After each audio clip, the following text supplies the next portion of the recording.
창세기 강의 28번째 시간입니다. 오늘 설교의 제목은 속이던 야곱이 속임을 당하다 이렇게 정했는데, 사실 우리의 인생 전체를 야곱뿐만 아니고 우리 모든 인생에 적용해서 얘기한다면 야곱의 삶은 마치 우리에게 속이고 속는 삶이 무엇인가 하는 것들을 가르쳐주는 전형적인 예라고 생각합니다. 어쩌면 거의 평생 동안 남을 속이고 거짓말쳐서 삶을 유지했었던 이 야곱이 오늘 본문에서 읽었던 것처럼 된통 역으로 당합니다. 물론 속임을 당한 종류는 다른 사건이었지만 우리가 잘 알다시피 형을 속이고 거짓말하고 사기쳐서 장자의 명분을 빼앗다시피 했고, 아버지 이삭이 눈이 어두워서 마지막 죽기 전에 장자에게 축복을 했을 때 형 에서가 받아야 할 축복을 어머니 리브가와 공모하여서 거짓말로 자기가 형 에서라고 속이고, 또 어머니 리브가와 함께 작당해서 사기쳐서 아버지의 축복을 가로챘었던 야곱입니다. 외삼촌 라반의 집에 가서 아내 라헬을 얻는 과정에서 외삼촌 라반에게 속임을 당합니다. 방금 제가 간략히 말씀드렸다시피 우리는 2주 전입니다. 2주 전에 어머니 리브가와 공모해서 아버지를 속이고 형이 받을 축복을 가로챈 것이 과연 정당한 것이었는가, 그렇게 복을 받는 것이 과연 믿음의 행동인가 하는 것들에 대해서 한번 생각을 해봤었습니다. 그때 제가 설교할 때 부제로 제시했던 것이 바로 수단과 목적과의 관계였습니다. 생각하기에 따라서는 하나님이 약속한 바를 얻기 위해서, 다시 말하면 큰 자가 작은 자를 섬기리라 라고 하는 이 말씀을 얻기 위해서, 실제로 하나님께서 예언하신 것을 인간이 그것을 쟁취하기 위해서 영특한 기준을 발휘해서 야곱과 어머니가 그렇게 거짓말을 해가지고 결국은 큰 자가 작은 자를 섬기도록 하는 그 일을 이룬 것이 아니냐, 이렇게 야곱과 그의 어머니 리브가를 아주 지혜로운 것이고 그리고 믿음 있는 행동이다 라고 생각할 수도 있었을 것입니다. 과연 그러나 하나님의 뜻을 이루기 위해서 그렇게 사기치고 거짓말하는 행위가 정당화될 수 있는지 하는 것들을 저는 그때 물었었습니다. 결론적으로 제가 그때 설교의 마무리에 이렇게 말씀을 드렸습니다. 결코 좋은 목적이 불의하고 부정한 수단과 방법을 정당할 수 없다고 강조했었습니다. 선한 목적과 함께 동기와 수단까지 올바르고 순수하고 거룩해야 한다 하는 말씀을 드렸었습니다. 실제로 그 주에 설교를 하고 나서 성도들의 반응들이 있었습니다. 그 반응들은 대체적으로 이런 것이었습니다.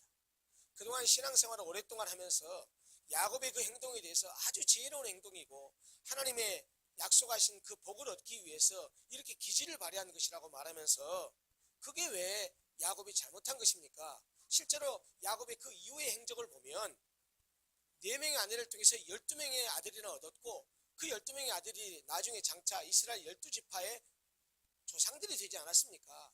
그리고 실제로 라반의 집에 가서 재산들을 많이 모았고 거부가 되었는데, 그 이후의 과정을 보면 야곱이 큰 복을 받았는데, 그 복을 받은 것이 결국 비록 거짓말을 했지만 사기를 쳤지만 장자권을 빼앗고 아버지의 축복을 받았기 때문 아닙니까? 그렇게 해서라도 하나님 주신 복을 받는 것이 뭐가 잘못됐습니까? 라고 하는 생각을 가지고 있는 사람들도 있었습니다. 분명히 어떤 사람은 헷갈리고 혼동되었을지 모릅니다. 방금 말씀드렸다시피 분명히 야곱이 그 후에 복을 받지 않았느냐? 만약 야곱의 행동이 잘못이라고 한다면 하나님께서 그를 벌하셨을 텐데, 오히려 그 이후의 삶을 보면 야곱이 크게 번성했고 이스라엘 12지파의 조상이 되지 않았습니까? 또 그렇다면 하나님도 그의 거짓말과 사기를 눈감아준 거 아닙니까? 자신의 약속을 이루기 위해서 그렇게 사기치고 거짓말한 것을 믿음 있는 행동으로 하나님도 여긴 것이 아닙니까? 라고 해석할 수도 있습니다. 그러나 그것은 매우 단편적인 생각입니다.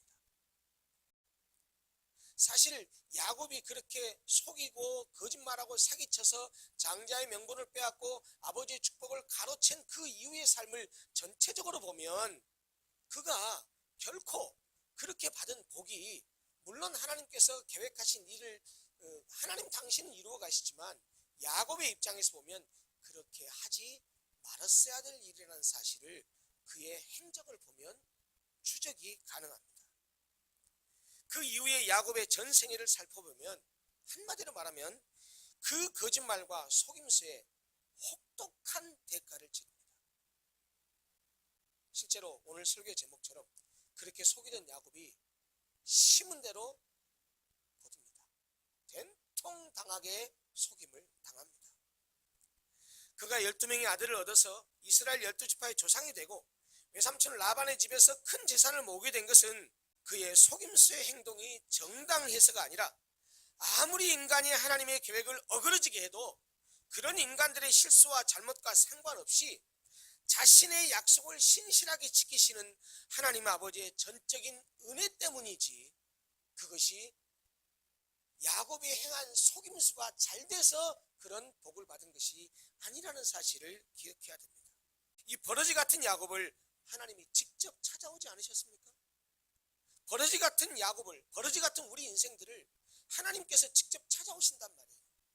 우리가 하는 소행을 보면 하나님께서 전혀 우리를 찾아오시지도 않고 우리를 외면하고 우리를 저주 가운데 놔두고 우리를 멸망 가운데 놔두셔야 되지만, 하나님은 우리 같은 그런 인생을, 버러지 같은 인생을 그대로 두지 않으시고 친히 찾아오십니다. 그렇게 우리 죄악된 인생을 찾아오신 지상 최대의 사건이 바로 무엇이었습니까? 친히 당신이 인간이 되어서, 인간의 육체가 되어서 이 땅에 오셔서 우리를 대신해서 십자가에 죽기 위해서 오셨던 예수 그리스도의 성육신, 그것이 바로 하나님께서 버러지 같은 인생들을 찾아오신 가장 큰 사건 아니겠습니까? 그것은 전적인 하나님의 은혜입니다. 야곱이 거짓말해서 얻은 복 때문에 그렇게 된 것이 아니라는 사실입니다. 그러면 우리는 이런 사건을 두고 이런 의문이 들 수밖에 없습니다. 아니 목사님, 야곱이 그렇게 사기치고 거짓말한 것은 잘못된 것이다, 그건 결코 신앙적으로 정당할 수 없는 것이다 라고 말씀하셨지만 실제로 야곱이 그 위에 복을 받지 않았습니까? 그런 걸 보면 우리가 잘못하고 실수하고 그래도 하나님은 당신의 계획을 이끌어 가시고 하나님은 당신의 계획을 분명히 이루시니, 우리가 아무리 계획을 망가뜨리고 한다 할지라도 하나님께서 우리에게 은혜를 주시니까 그저 우리가 어떻게 살든 하나님 당신의 뜻을 이루니, 사실 우리가 잘못하고 사기치고 거짓말하고 때에 따라서 남의 등쳐먹고 하는 것이 그게 큰 문제가 되겠습니까? 하는 질문을 할지 모른단 말입니다. 그러나 여러분, 그런 질문을 하고 의구심을 가질 수 있지만 우리가 분명히 알아야 될 것은, 우리가 신앙적으로 어긋난 길을 가고 잘못을 하고 죄를 지어도 긍휼과 자비가 많으신 우리 하나님 아버지는 우리가 잘못했다고 하면 용서해 주십니다. 묻지 않으십니다. 우리 허물을 다 덮어주십니다. 그리고 우리를 구원의 길로 인도해 주십니다. 그러나 여러분 잊지 마십시오. 우리가 잘못한 대가는 우리가 반드시 치러야 됩니다. 하나님께서 용서는 해주시지만 우리가 잘못한 것들에 대한 책임은 우리가 져야 됩니다. 오늘 우리는 2주 전에 야곱의 어머니와 공모하여 아버지를 속이고 거짓말하고 사기쳐서 축복을 가로챘지만 이제 그로 인해서 어떤 대가를 치러야 했는지를 한번 성경을 통해서 추적해 보려고 합니다. 야곱은 우리가 지난주에 보았듯이 베델에서 하나님을 만났습니다. 꿈을 꾸는데 하나님께서 꿈 중에 야곱을 친히 찾아오셨습니다. 그리고 하나님께서는 그에게 격려와 위로를 해주셨습니다. 내가 너와 함께 하겠다. 내가 너를 지키겠다. 반드시 돌아오게 하겠다 라고 하나님께서 약속을 하셨습니다. 그렇게 해서 하나님께서 야곱을 꿈에 찾아가셨을 때 야곱은 그때서야 하나님은 내 조상의 하나님, 아브라함의 하나님, 이삭의 하나님일 뿐만 아니고 나의 하나님이기도 하시다라는 사실을 깨달았습니다. 하나님이 여기도 계신다는 사실을 깨달았습니다. 그리고 꿈 이후에 꿈을 깨고 나서 가던 길을 계속해서 갔습니다. 외삼촌 집을 향해서 여행을 계속했습니다. 어느 날 한 동네 우물가에 이르렀는데 그 우물가에 목자들과 양떼들이 물을 먹기 위해 모여 있었습니다. 그 목자들하고 대화를 합니다. 어디서 왔느냐? 혹시 당신들 나홀의 손자 라반을 아느냐? 라반이 평안하냐? 이렇게 계속해서 관심을 보이면서 그들하고 대화를 했습니다. 야곱이 목자들과 대화하고 있는 사이에 라반의 딸 라헬이 양떼를 이끌고 그 우물로 왔습니다. 야곱은 그 라헬과 함께 대화를 또 합니다. 자기가 라헬의 아버지 라반의 조카, 아까 우리가 본문 읽을 때는 한자로 생질이라는 한자를 썼는데요. 우리가 흔히 말로 말하면 생질이라는 말은 조카란 뜻이죠. 라헬의 아버지의 조카다, 즉 라헬의 아버지의 여동생 아들이다라는 사실을 소개합니다. 라헬이 얘기를 듣고 깜짝 놀랍니다. 집으로 막 뛰어갑니다. 아버지한테 말합니다. 아버지, 내가 우물가에서 어떤 한 남자를 만났는데 아버지 조카래요. 그랬더니 조카가 나를 찾아왔다고? 거선발로 뛰어나오듯이 야곱이 그 우물가로 와서 야곱과 라반이 만나게 됩니다. 그리고 야곱은 어떻게 해서 자기가 여기까지 오게 됐는지 자세히 이야기합니다. 얘기를 듣고 보니까 라반이 그 얘기를 들으니까 지금 낯선 이 남자가 하는 말을 보니까 분명히 자기 여동생의 아들인 것이 확실합니다. 그래서 그 자기 조카를 데리고 집으로 돌아갑니다. 결국 외삼촌 라반의 집을 향해서 떠났던 야곱은 그의 궁극적인 종착지였던 외삼촌의 집에 안전하게 도착하게 됩니다. 아까 말씀드렸죠. 베들에서 야곱의 꿈을 통해서 찾아오신 하나님은 야곱에게 이렇게 약속하셨었습니다. 내가 너와 함께 있어 네가 어디로 가든지 너를 지키며 너를 이끌어 이 땅으로 돌아오게 할지라. 내가 내게 허락한 것을 다 이루기까지 너를 떠나지 아니하리라 약속하셨는데 하나님은 그 언약대로 야곱의 길과 험한 여행, 도피 여행 동안에도 그와 함께 계셔서 야곱의 목적지인 라반의 집까지 무사히 도착하게 해주셨습니다. 외삼촌 집에 와서 한 달을 머물렀습니다. 얹혀 살기가 미안했던지 열심히 일했습니다. 성경에는 자세한 기록이 없지만 아마 집안 청소도 했을 것 같고 밥 먹고 나면 설거지도 했을 것 같고 또 라반이 양떼를 이렇게 길렀으니까 양을 잘 돌보기도 하고 양을 데리고 나가서 이렇게 꼴도 먹이고 하는 그런 일들을 열심히 했을 것 같습니다. 외삼촌 라반의 입장에서는 조카가 왔는데 자기 집에 와서 너무 열심히 일하는 걸 보니까 그걸 보고 좀 안타까웠나 봐요. 그래서 조카를 불러놓고 야 조카야, 네가 아무리 조카라고 해도 내가 너를 공짜로 일을 시킬 수는 없지 않니? 그러니 내가 너에게 품삯을 얼마나 주면 좋겠는지 한번 얘기를 해봐라 라고 말했습니다. 요즘 말로 말하면 연봉 협상에 들어갔습니다. 그런데 야곱은 그 품삯을 돈으로 달라고 하지 않습니다. 아까 우물가에서 라헬을 처음 만났는데 성경에는 전혀 그런 기록이 없지만 아마 첫눈에 홀딱 반한 것 같아요. 라반의 두 딸 가운데 작은 딸 라헬을 위해서 자기가 7년 동안 일할 테니까 나를 품삯을 다른 걸 주지 마시고 삼촌 둘째 딸 라헬을 제 아내로 주십시오 라고 제안을 했습니다. 라반도 가만히 생각해 봤더니 자기 딸을 다른 사람에게 주느니 야곱에게 주는 것이 좋을 것 같았어요. 왜냐하면 한 달 정도 겪어보니까 이놈이 괜찮아요. 일도 잘하고 똑똑하고 그리고 머리도 잘 돌아가고 그래서 다른 사람에게 주느니 조카에게 주는 것이 좋겠다고 생각해서 그래 그렇게 해라 라고 해서 서로 연봉 협상이 끝났습니다. 돈으로 받는 것이 아니고 7년 동안 열심히 일하면 둘째 딸 라헬을 아내로 주는 것으로 타협을 했습니다. 결국 야곱은 라헬을 아내로 맞는 조건으로 외삼촌을 7년 동안 섬깁니다. 성경이 이렇게 말합니다. 20절에 야곱이 라헬을 위하여 7년 동안 라반을 섬겼으나 그를 사랑하는 까닭에 7년을 며칠같이 여겼더라. 속된 표현으로 7년 동안 정말 생고생을 다 했거든요. 그런데 야곱은 7년으로 생각하지 않고 며칠같이 여겼대요. 왜 그럴까요? 그게 사랑의 힘이란 말이에요. 내가 열심히 일하면 내가 사랑하는 라헬을 아내로 얻을 수 있다는 생각 때문에 7년을 전혀 길게 생각하지 않고 며칠처럼 열심히 일했습니다. 모든 것이 그런 것 같아요. 사랑에 기초한 봉사는 즐겁고 유익한 것이지만 그렇지 못하면 봉사는 봉사가 아니라 무거운 짐이요 고역이 됩니다. 모든 것도 내가 사랑하면서 일하면 힘든지 모르지만 즐겁게 일할 수 있지만 그렇지 않으면 고역이거든요. 하나님을 사랑하고 헌신하는 것도 마찬가지인 것 같아요. 하나님을 사랑하는 사람은 그에 대한 헌신을 결코 부담스럽게 여기지 않습니다. 오히려 자기가 져야 될 십자가를 기쁨으로 지는 것이 하나님을 사랑하는 사람들의 특징이죠. 7년을 며칠처럼 열심히 일한 야곱은 기한이 찾아 이제 외삼촌에게 약속대로 라헬을 아내로 달라고 요청합니다. 라반도 그 약속을 지키기 위해서 사람들을 다 불러모아서 잔치를 베풉니다. 그리고 저녁에 야곱의 아내를 장막에 들여보냅니다. 그런데 라반이 들여보낸 것은 약속한 라헬이 아니었고 레아였습니다.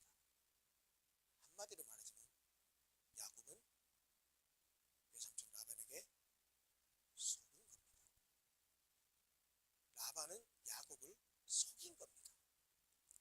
아마 밤이기도 했고 신부의 얼굴이 베일로 가려졌기 때문에 못 알아봤을 수도 있었겠지만 어쨌든 야곱은 속이는 외삼촌에게 당한 것입니다. 야곱은 아침에 일어나서야 외삼촌에게 속은 것을 알았습니다. 왜 자기를 속였냐고 따집니다. 삼촌, 나하고 약속한 것은 레아가 아니고 라헬이지 않습니까? 그런데 라헬은 안 주고 왜 레아를 줬습니까? 라고 막 따집니다. 삼촌이 나를 이렇게 속일 수 있습니까? 말이나 되는 일입니까? 이렇게 속여도 되는 겁니까? 라고 따졌습니다. 여러분, 우리는 야곱이 그동안 형과 아버지를 속이고 거짓말하고 사기를 치는 행적을 너무나 잘 알고 있지 않습니까? 그런데 그랬던 야곱이 자기를 속인 외삼촌에게 왜 자기를 속였느냐고 따지는 것이 좀 무섭지 않습니까? 요즘에 속된 표현은 그런 말 하죠. 내가 하면 로맨스고 네가 하면 불륜입니까? 나는 남을 속이고 거짓말해도 되지만 그렇게 해서 내가 원하는 것을 얻어도 되지만 다른 사람은 절대로 나를 속여서는 안 돼. 여러분, 이게 가능한 이야기입니까? 또 이런 말도 있죠, 여러분. 남의 눈에 눈물 나게 하면 자기 눈에 피눈물 나는 때가 있을 것이라는 말이 있잖아요. 야곱은 심은 대로 거둔다라는 이 영적인 진리를 몰랐을까요? 심은 대로 거둔다라고 하는 것은요, 성경이 가르쳐주는 진리뿐만 아니고 이건 상식의 진리요.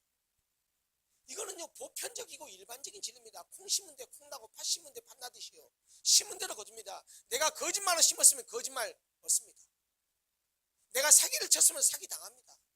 여러분, 그래서 우리가 세속에서도요, 신앙의 세계가 아닌 세속에서도 보통 그런 말 합니다. 남에게 베풀고 섬기고 좋은 일 많이 하면 복 받게 돼 있어. 이런 말 하는 거 들어보셨잖아요. 이거 사실 인생의 보편적인 진리입니다. 사기꾼 야곱이 사기를 당했습니다. 남을 속여서 자신이 원하던 것을 차지한 야곱이 똑같이 속임을 당하게 된 겁니다. 야곱은 속임수로 장자의 명분을 얻고 속임수로 아버지의 축복을 도둑질했습니다. 그의 행동은 바람직하지도 않고 정당하지도 않지만 자비와 긍휼이 많으신 하나님은 야곱의 옳지 못한 행동에도 불구하고 하나님 당신이 세웠던 뜻과 계획을 신실하게 진행해 가셨습니다. 그러나 속임수에 능한 야곱이 외삼촌 라반에게 속임을 당한 것은 그가 속임수로 얻는 축복만큼이나 그의 인생에 커다란 고난과 어려움의 시작이 되었습니다. 다음 주에 구체적으로 더 봐야 되니까 간략하게만 말씀드리죠. 7년 동안 일해서 아내를 얻은 사람이 누구였습니까? 야곱이? 라헬이 아니고 레아였습니다. 진짜 원했던 아내는 누구냐면 라헬입니다. 그래서요, 삼촌이 그래요. 야, 너 그러면 네가 진짜로 라헬을 원하면 우리 집안 관습대로, 야, 7일은 기본적으로 너 이렇게 레아를 아내로 맞았으니까 7일은 좀 지내라. 그러고 나서 내가 레아 줄게. 레아도 너한테 아내로 줄 테니까, 너가 처음에 연봉 계약했듯이 7년 동안 더 일하면 되니까 7년 더 일해. 그러면 라헬 줄게. 이렇게 얘기가 돼가지고 그렇게 하기로 했어요. 그래가지고 결국 7년 지나서 레아를 얻고, 또 7년 지나서 레아를 얻어서 14년 만에 진짜로 원하는 라헬을 얻었는데, 그걸로 끝난 것이 아니었습니다. 아내를 둘 얻고 나니까 지금 레아와 라헬은 사실 무슨 사이입니까? 자매지간이, 언니 동생지간이에요. 그런데 한 남편을 두게 돼가지고 이제 서로 질투와 시기의 대상이 됩니다. 이유는 이렇습니다. 레아와 라헬 가운데 야곱은 누구를 사랑해요? 라헬을 사랑해요. 레아에게는 눈길도 안 줍니다. 그런데 재밌는 사실은 라헬은 아이를 못 갖습니다. 야곱은 12명의 아들을 낳습니다. 첫 번째 아들이 르우벤, 둘째가 시므온, 셋째가 레위, 넷째가 유다인데 이 넷째까지를 다 레아가 낳습니다. 이때부터 레아와 라헬은 출산 경쟁이라도 하듯이 서로 아이를 낳으려고 싸움박질을 하기 시작합니다. 라헬이 그의 여정 빌하를 줍니다. 자기가 아이를 못 낳으니까. 그래서 빌하가 낳은 아들이 단과 납달리입니다. 그러고 나니까 레아가 아이를 더 이상 넷만 낳고 못 낳거든요. 그래서 다시 레아도 라헬이 자기의 여종을 주니까, 몸종을 주니까 레아도 자기의 몸종 실바를 줍니다. 그래가지고 갓과 아셀을 낳습니다. 이래서 8명의 아들이 생겨요. 그런데 르우벤이 어느 날 바깥에 가서 들에서 합 한 채를 얻어왔습니다. 합 한 채는 고대 근동 지방에서는 성욕을 일게 하고 이렇게 수태를 좀 가능성을 높여주는 그런 아주 기능이 좋은 약으로 알려져 있었습니다. 그러니까 라헬이 아이를 못 낳으니까 그 르우벤이 합 한 채를 구해다가 레아를 주니까, 레아가 4명 낳고 못 낳잖아요. 그러니까 좀 더 아이를 낳으세요. 그래서 아버지의 사랑을 더 받으세요라고 합 한 채를 주니까 라헬이 그거를 가지고 가서 레아에게 거래를 합니다. 그거 합 한 채 나한테 줘라. 야, 이걸 내가 왜 너한테 줘? 아니, 내가 좀 줘. 대신 그러면 오늘 밤에는 야곱하고 동침할 수 있는 권리를 줄 테니까 합 한 채 줘. 그래가지고 합 한 채를 레아로부터 사들이고, 그리고 레아가 그날 밤 야곱과 동침합니다. 그래서 낳은 아들이 이사가 됩니다. 그 후에 아들 하나를 더 낳아서 스불론을 낳습니다. 그러고 나서 이 합 한 채가 효험이 있었는지 모르지만 나중에 라헬이 낳은 아들이 야곱의 11번째 아들인 요셉입니다. 그리고 12번째 아들을 베냐민을 낳다가 라헬은 과다출혈로 죽습니다. 근데 여러분, 지금 보세요. 이 12명의 아들이 생기고 4명의 아내가 있었는데 그로 인해서 얼마나 야곱이 힘든 삶을 살았을까요? 이 4명의 아내 틈바구니 속에서.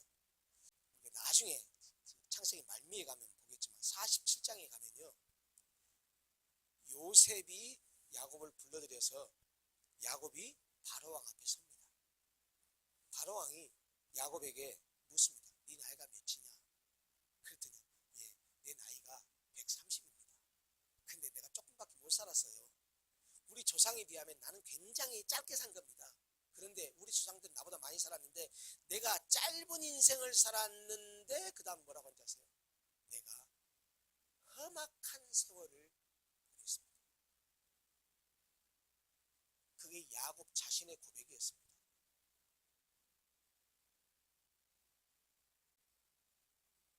야곱이 라반에게 속임을 당한 것은 그렇게 큰 속임이 아니었습니다.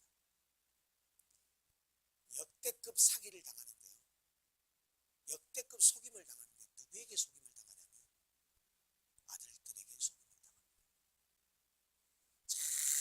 속이고 속는 야곱의 삶을 보면 기가 막히게 대칭됩니다. 여러분, 야곱은 아버지 이삭을 아들로서 아버지를 속였어요. 아들이 아버지를 속인 거예요. 그런데요, 자기가 아버지가 된 다음에 아들한테 똑같이 속임을 당하는데 자그만치 10명의 아들들한테 속임을 당합니다. 여러분 아시죠? 나중에 12명의 아들이 생겼어요. 그런데 11번째 낳은 요셉을 얼마나 야곱이 사랑했겠어요. 진짜로 사랑하는 아내는 라헬이었는데 그 라헬이 느지막하게 낳아줬으니까 얼마나 사랑스럽겠습니까? 늦둥이였잖아요. 그래서 어렸을 때부터 그 아이를 일도 시키지 않고 형들하고는 달리 일도 시키지 않고 장막에만 거하게 하고 때때 옷만 입혔잖아요. 컬러풀한 옷만 입혔잖아요. 채색 옷을 입혔잖아요. 그래가지고 어느 날 형들 잘 있냐고 신부는 보냈는데 형들이 요셉 오는 걸 보고 어떻게 해요? 죽여버리죠. 그래가지고 우물속에 넣었다가 그래서 죽일 거 뭐 있냐? 그냥 팝시다. 그래가지고 팔아서 보내버린 게 약대상들에게 팔려서 흘러 들어간 게 야곱이 어디까지 흘러 들어간 거예요? 애굽으로 흘러 들어갔어요. 그러고서 형들이 집으로 오면서 어떻게 했습니까? 야곱이 컬러풀한 옷을 벗겨가지고 발기발기 찢고 양 하나 많이 잡아가지고 피 묻히고 집에 가서는 뭐라고 얘기해요? 아버지, 가자마자 아버지한테 얘기하죠. 아버지가 야 요셉 못 봤니? 못 봤는데요. 요셉은 못 보고요. 이건 봤습니다. 라고 해서 그 발기발기 찢겨진 요셉 옷을 내밉니다. 요셉은 못 봤고요. 오던 길에 요셉이 입던 옷은 봤는데 아마 짐승에 밥이 된 것 같습니다. 야곱의 아들들이 죽지 않고 팔아버린 요셉을 죽었다고 얘기해서 야곱은 그날 이후로 야곱이 죽은 줄로만 알았습니다. 여러분, 우리말에도 그런 말이 있죠. 부모가 죽으면 어디에 묻고요? 산에 묻고 땅에 묻고, 자식이 죽으면 가슴에 묻는 데잖아요. 그렇게 그냥 죽은 것도 아니고 짐승의 밥이 돼서 죽었다는 얘기를 들었을 때 가장 사랑했던 라헬, 그 라헬이 낳아준 그 첫 아들, 그래서 어렸을 때부터 애지중지하고 키웠던 그 요셉이 짐승의 밥이 돼서 죽었다라는 것을 그렇게 알고 살았는데 이것은 사실이 아니고 뭐였죠? 거짓말했단 말이에요. 자기들의 죄를 숨기기 위해서 거짓말한 아들들로부터 이 속임을 당했는데 언제 그것이 거짓말했다는 사실을 알게 되죠? 요셉이 애굽의 총리 대신이 돼서 나중에 거기 가서 요셉을 만났을 때 20여 년 후에야 그것을 알게 됐습니다. 그러니 약 20여 년이 넘는 동안에 야곱이 얼마나 힘든 삶을 살았겠습니까? 살아도 사는 것이 아니었을 겁니다. 여러분, 이게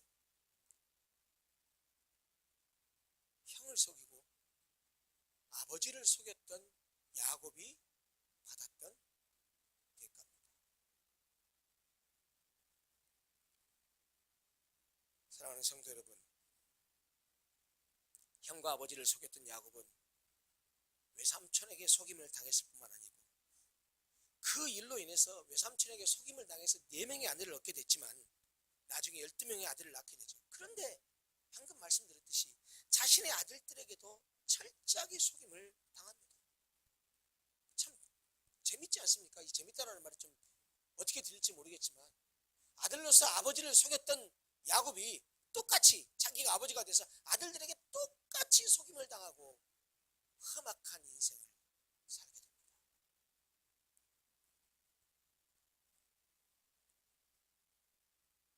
그것은 아버지를 속인 야곱에 대한 하나님의 징벌일 수도 있습니다. 그의 신앙 성숙을 위해서 하나님께서 사랑의 채찍을 드시고 남을 속이는 것이 얼마나 나쁜 일인지 그런 일들을 통해서 경험하게 했는지도 모르겠습니다. 오늘 창세기 본문을 읽고 나서 갈라디아서 6장 7절을 함께 읽어드린 그 말씀을 꼭 기억하십시오. 스스로 속이지 말라. 하나님은 업신여김을 받지 아니하시나니 사람이 무엇으로 심든지 그대로 거두리라. 내가 다른 다른 사람을 사랑하는 행위를 심으면 사랑받는 결과를 얻게 됩니다. 내가 남을 배려하고 사랑하고 섬기는 그런 삶을 살면 누군가가 똑같이 나에게 사랑과 섬김과 배려로 되돌려줍니다. 그럼 그것이 하나님께서 인간을 다스리는 보편적이고 일반적인 법칙입니다.